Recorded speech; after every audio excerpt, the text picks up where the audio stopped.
Okay mga ka-viewers, ito na po yung bungalow na sinira dito.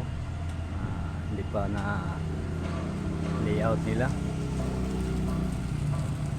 Okay, yun doon mga ka-viewers ko. Yan, may tatlong poste na namusog. Yan na po.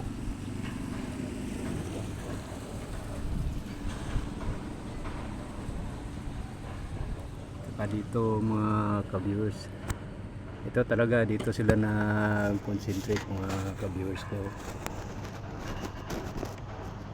Ayan ako.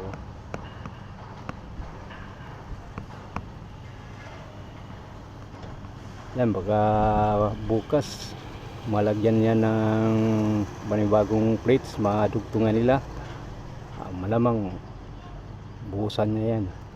Saka doon sa kabila, yung may dalawang tao doon. Yan, schedule na yan po buhos. Yan na po mga ka-viewers ko.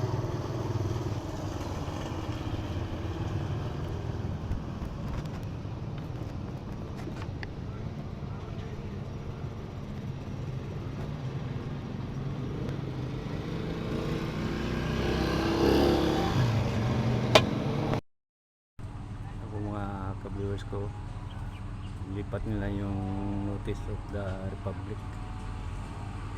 Yan.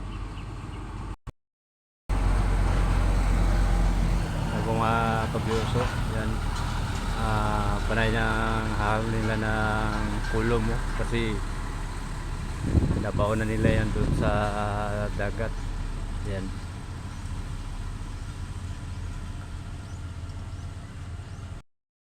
Yan na pong sitwasyon dito mga ka-viewers ko. Yan, medyo paspasan ang trabaho dito. Yan na pong mga ka-viewers ko.